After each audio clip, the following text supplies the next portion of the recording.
have no fellowship with the unfruitful works of darkness, but rather reprove them. Put on the whole armor of God, that ye may be able to stand against the wiles of the devil.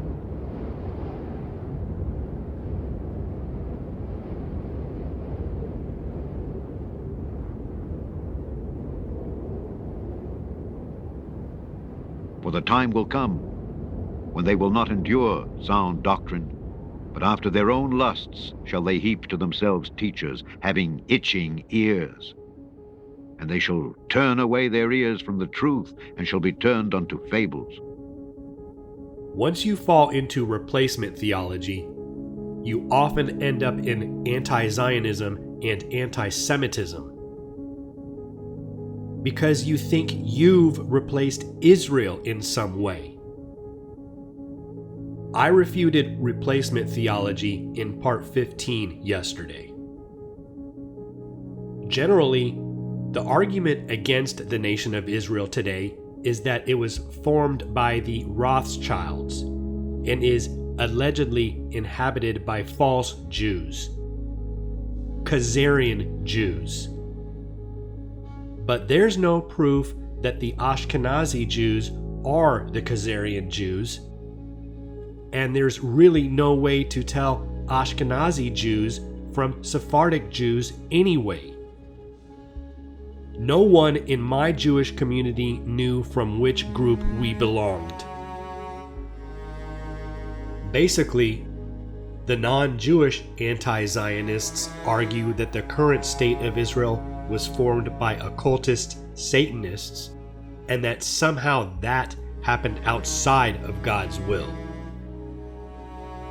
The Jewish anti-Zionists, and yes, there are such a thing, argue that Israel should still be in exile until the Messiah comes. Satan is the prince or ruler of this world, so I challenge you to show me one country in existence today that wasn't formed by occultist Satanists, including the United States of America. Can anyone say Benjamin Franklin and the Hellfire Club? And for those of you who think that America was founded upon Christian principles, show me the words God or Christ in our founding documents. And show me anything biblical or godly anywhere in Washington, D.C. What you'll find in Washington, D.C. is nothing but occultism. Show me one country since King David that wasn't corrupted by occultism. Even King Solomon, who was hand-picked by the Lord, played around with the occult and got into what we would call today witchcraft, Satanism, and Freemasonry. That's why he's the king in Freemasonic lore, and not King David. King David had a heart for God. King Solomon had a heart for women. I went into further detail about this in part 10 of this series. King Saul wasn't handpicked by the Lord, but he was anointed. And he played with witchcraft when he visited the witch of Endor and had her conjure up Samuel. Of the few good kings of the southern tribes of Benjamin and Judah, only King Hezekiah tore down all the high places. But even Hezekiah was guilty of not fully trusting in the Lord, which is a form of idolatry. So if you don't think Israel should exist for that reason, then no country on this flat earth should exist for that reason. And if you don't think God should use a pagan to bring his nation back together, then you don't know the Bible. That's how he does it. With Persian kings and such. He set a precedent with King Cyrus. And he put Jewish kings into place knowing that they were or would become occultists. Rob Skiba taught that the budding of the fig tree couldn't represent the nation of Israel forming in 1948 because God first reveals to his prophets what he's going to do before he does it, and he didn't specifically talk about using a group of pagan, occultist, Satanists to reform Israel in the last days. And all the scriptures regarding the last days ingathering of Israel that we're all hoping for and looking for, God consistently says, I'm going to do it. Me. Because a lot of people will say, well, because we say, well, the Rothschilds, the Zionists, and the Freemasons are the ones really to put in the United Nations that put 1948 together. And so some people will say, well, God can use pagans to accomplish his will. Yes, he can. But Amos 3:7 says he's not going to do anything except he tells his prophets first what he's going to do. So when he uses pagans to accomplish his will, he says, this is how I'm going to do it. Like with Cyrus. Cyrus was, I believe, named before he even did what he did. And so when Cyrus did what he did, it was a fulfillment of a prior prophecy that said it's going to happen this way. So all of the ingathering of Israel scriptures that I read keep saying, I'm going to do it, I'm going to do it, I'm going to do it. So I'm going to say, okay, I'm going to believe you. And I'm going to wait and look forward to that. But the canon of Scripture is closed. So how would he do that if he doesn't use prophets anymore? Rob presumed to know God's thoughts and ways. For my thoughts are not your thoughts, neither are your ways my ways, saith the Lord. I can't refute all of Rob Skiba's heresies here because there are just too many. I could do a whole series on his alone. But I will refute a few more before this series is done. You believe that we are in the last days or rapidly approaching?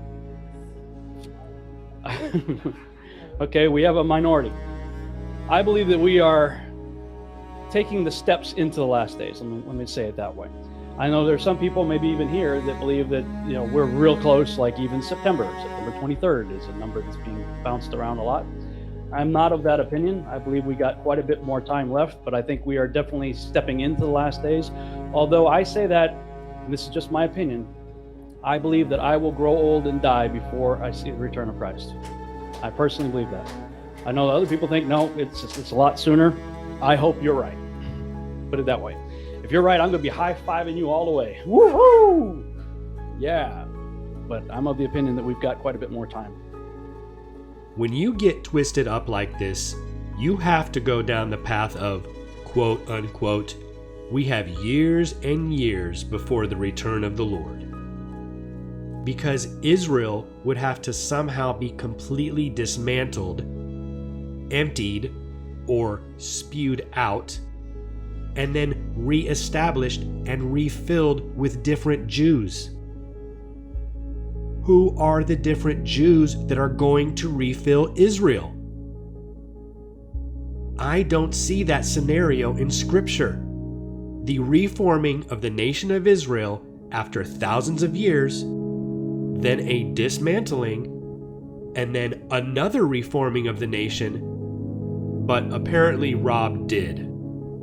Leviticus 18, we find later, it talks about, the land will vomit you out. So I'm just going to ask the question, if we all agree, like I asked in the previous session, if the current nation sitting over there calling itself Israel is not obeying God, what do you think is going to happen to them? What's that going to do to standard evangelical Christian ideas about the promised land? I think it will too. Yeah. It would cause a great falling away. Well, it sure would. I'm going to make one more argument here in favor of Zionism, and it's a personal one. I have family and friends living in Israel. So when you anti-Zionists say that they don't belong in their country, that they don't belong in their homes, and at their jobs, and at their schools, then you're saying that my family and my friends should pack up and get out of their country and find a new place to live and start all over again somewhere else as refugees. Just get out, you bleeping Jews, right? That's what anti-Zionism really is. It's Jew hate. And let me tell you, if you don't have brown skin and brown hair, and if you're not of Native American descent, then according to your anti-Zionist logic, you don't belong in the United States of America. According to your anti-Zionist logic, you should pack up and get out of this country and find a new place to live and start all over again as refugees, just like the Jews you don't think should be in Israel. Stay tuned for part 17 tomorrow. Please like, share, and subscribe. My everything has been shadow banned, and unless you share, no one will receive this message. Thank you for watching. God bless you all.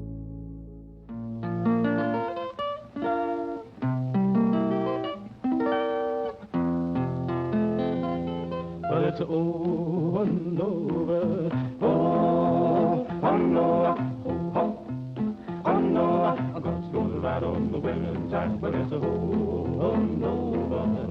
Oh, oh no, oh no, God's gonna ride on the winning tide. Brother Noah, my God's talking. Said he would ride on the wind and tide. Hey, children, stop still and listen to me. God walked down to the brandy sea. He declared that the Eve was the son of man, and then he decided to destroy the land. He spoke to Noah. Noah stopped. He said, Noah, I want you to build me an ark.